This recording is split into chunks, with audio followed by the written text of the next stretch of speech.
Kita ingin bangun stadion berstandar FIFA di Sumatera Barat. Mungkin kita bisa revitalisasi Stadion Agus Salim misalnya, supaya Stadion Agus Salim nanti berstandar FIFA. Dan rumputnya nggak usah dirame-ramein nanti. Ya, nggak usah diganti-ganti ya, Pak. Bagus aja lah udah. Nggak usah panggil tukang rumput KW-KW ya.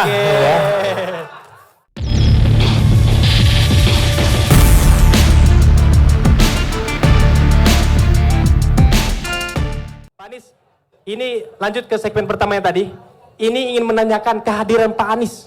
Kehadiran apa Anies di Sumatera Barat? Kalau teman-teman udah mengikuti perkembangan kegiatan Pak Anies, hampir dari 1,5 tahun ini, Pak Anies sudah keempat kalinya ke Sumatera Barat.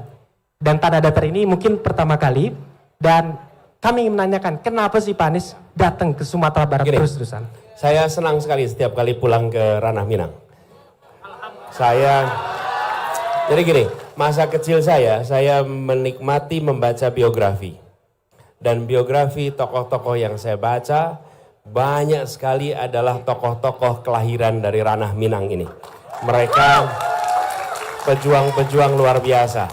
Bisa disebut namanya, kita semua tahu lah, dari Bung Hatta, Bung Sahrir, kemudian Tan Malaka, Natsir, Hamka, kemudian Hajah Rangkayo, Rasuna Said, ke sana, Muhammad Yamin, lalu Amin. ya, jadi setiap kali saya mendengar atau kembali ke Ranah Minang ini selalu ingat masa-masa itu. Ini adalah sebuah tempat yang berhasil kira-kira gini. Panggilan ibu apa di sini? Ibu, Ama. Jadi Bundo Kanduang. Di sini saya begini, ada banyak pejuang tumbuh di sini. Bundo Kanduang melahirkan pejuang-pejuang untuk Indonesia bisa seperti sekarang. Dan itulah sebabnya saya merasa senang sekali dan setiap kali kembali rasanya memang beda. Seperti juga sekarang ini. Jadi alhamdulillah ini saya baru sadar 4 kali ya. 4 kali? 4 kali ke sini ya. Pokoknya tidak terasa seperti banyak, rasanya masih perlu lebih sering lagi bolak-balik. Mantap. Terima kasih Pak Anies. Oke, kita lanjutkan Pak Anies ya. Tanah Datar baru ini. Oke, kita lanjutkan Pak Anies. Jadi tadi alasannya adalah kenapa Pak Anies sering hadir dalam 1 tahun kebelakangan ini, sering hadir ke Sumatera Barat dan rasanya seperti Padang, Bukit Tinggi, udah juga ya, karena seperti napak tilas. Terakhir kami datang mungkin sebulan atau 2 bulan lalu ya ke Bukit Tinggi. Lalu Bukit Tinggi kami kembali ke Museum Bung Hatta. Dan saya selalu ingat itu ada jam gadang. Jam gadang tuh waktu saya masih kecil baca tuh ceritanya. Rasanya besar sekali gitu. Saya namanya juga baca di cerita kan. Baca cerita. Jadi waktu saya SD bacanya cerita itu. Saya pertama kali ke Bukit Tinggi saya kuliah. Jadi saya kuliah itu sengaja khusus ke Bukit Tinggi naik bis saya. Berangkat sampai ke Bukit Tinggi. Pas sampai Bukit Tinggi saya pengen lihat itu namanya jam gadang gitu. Ketika sampai ternyata ukurannya segini ya gitu. Oke Pak Anies, kita lanjutkan juga. Tadi Pak Anies menyinggung terkait pahlawan-pahlawan atau tokoh-tokoh nasional yang berasal dari Sumatera Barat, Ranah Minang. Kira-kira siapa yang sangat Pak Anies benar-benar sangat berkesan gitu? Pahlawan ini menjadi kesan untuk Pak Anies gitu. Sebetulnya banyak. Jadi kalau dibilang satu saja rasanya tidak. Tapi kali ini saya ingin sharing tentang Hamka adalah salah satu orang yang saya sangat salut soroti. Tentu Bung Hatta, tentu Sahrir, tentu Natsir, ada Tan Malaka. Tapi saya rasa Hamka itu salah satu figur yang luar biasa. Memiliki pondasi keagamaan yang kuat, memiliki konsistensi perjuangan, dan punya cita rasa seni sastra yang luar biasa. Jadi Hamka itu salah satu figur komplit dan kesabaran dalam menghadapi ujian yang tangguh. Insya Allah itu bisa menjadi salah satu teladan bagi kita semua di sini. Amin. Oke, Buya Hamka ya menjadi tokoh Minang favorit. Ini juga rompinya kalau nggak salah Bung Hamka. Tadi yang ngasih saya siapa? Kasih rompi tadi. Siapa yang ngasih? Ini ya. Ya, siap Pak. Terima kasih Pak. Bacanya gimana nih?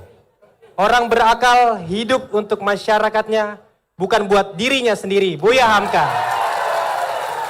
Itu jaket yang diberikan oleh apa tadi ke Pak Anies. Jadi kalimat ini itu penting sekali. Bahwa orang berakal hidup untuk masyarakatnya, bukan untuk dirinya sendiri.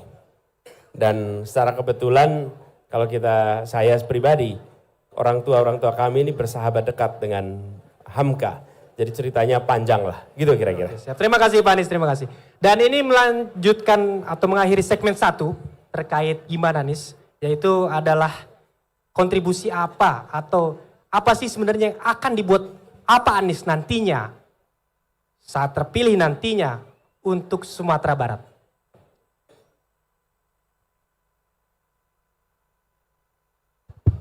Karena Pak Anies juga udah sering ke Padang, Sumatera Barat khususnya. Sudah hampir dalam 2 tahun ini, sudah 4 kali. Dan sekiranya kalau Bapak jadi presiden, konkretnya aja deh. Kita Sumatera Barat ini dapat apa sih Pak? Ya, orang Minang kan pengen tahu juga nih, apa nih Pak? Kita yang ingin dibangun apa sih Pak sebenarnya? Ini kan kita mendesak Anies nih, kita harus desak dong. Sepakat? Ya, boleh. Itu TV-nya turunin dikit dong, boleh, biar saya bisa yang baca di sebelah pertanyaan sudut juga. kiri. Bukan TV yang berdirinya, geser. Nah, jadi saya bisa baca pertanyaannya boleh lagi. dibantu? Jika Bapak jadi presiden, Ibu boleh geser dikit Bu. Nah, Ibunya baca, kitanya ketutupan. Izin Bu, ya. Okay. Seru. Nah, jika apa yang Bapak lakukan untuk membangun Sumatera Barat? Begini, saya kasih konteksnya dulu sebelum saya jawab soal Sumatera Barat.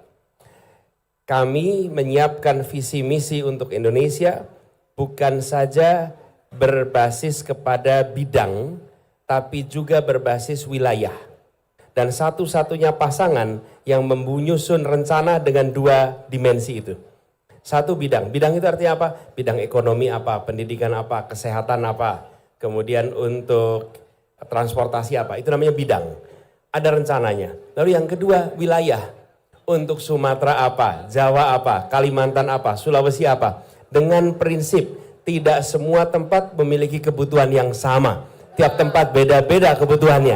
Dan kita sudah terlalu lama menyusun tanpa memperhitungkan Sumatera butuhnya apa, Sulawesi butuhnya apa. Seakan-akan satu urusan sama untuk seluruh wilayah Indonesia. Kita harus berhenti menerapkan Indonesia seragam di semua wilayah. Oke? Tiap wilayah beda-beda. Nah, dengan perspektif itulah maka kita menyusun tiap wilayah beda-beda. Begitu juga dengan di kawasan Sumatera Barat. Jadi disusun berdasarkan apa yang menjadi kebutuhan di Sumatera Barat. Jangan disusun berdasarkan kemudahan bagi pemerintah pusat. Harus dibuat berdasarkan apa yang jadi kebutuhan di sini. Jadi kami melihat beberapa hal yang ini bisa berkembang. Tapi ini salah satu yang kita bahas. Pertama adalah reaktivasi jalur kereta api yang ada di Sumatera Barat.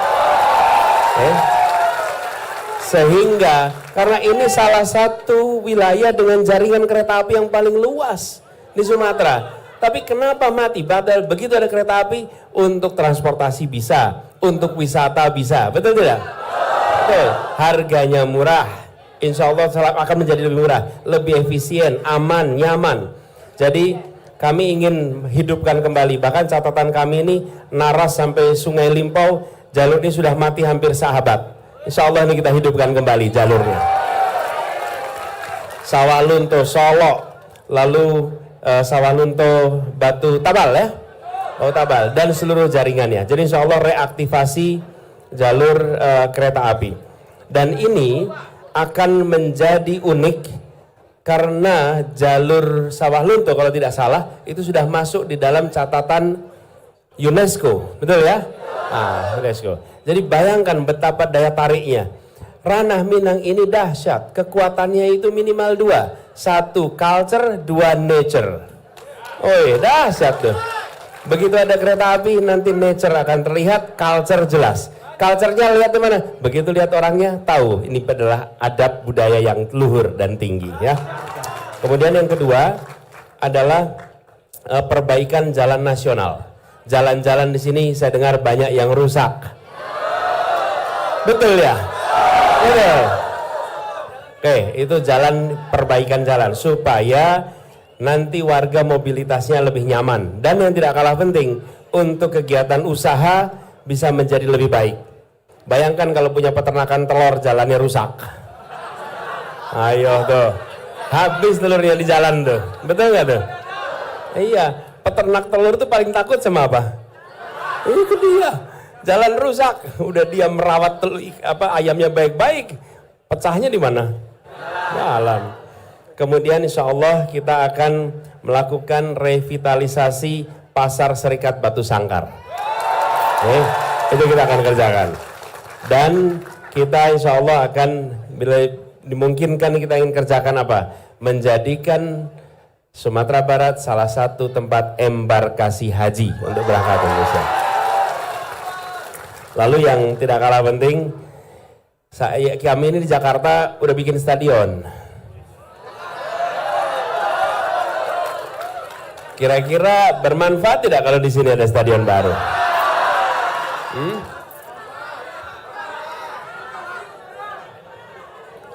Nah, kita ingin bangun stadion berstandar FIFA di Sumatera Barat.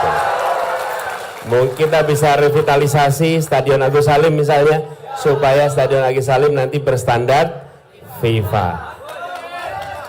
Dan rumputnya nggak usah dirame-ramein nanti. Ya, nggak usah diganti-ganti ya, Pak. Bagus aja lah udah. Nggak usah panggil tukang rumput KW-KW ya. Lalu yang tidak kalah penting, ini sudah kami kerjakan ketika kami bertugas di Jakarta, yaitu kontrak farming. Kita memiliki kerjasama waktu itu dengan Solo, di mana kita membeli produk hasil pertanian, khususnya beras, atau padi untuk kemudian kita beli di Jakarta. Insya Allah kita akan lakukan kontrak farming dengan lebih banyak wilayah di Sumatera Barat. Oke, siap. Terima kasih Pak.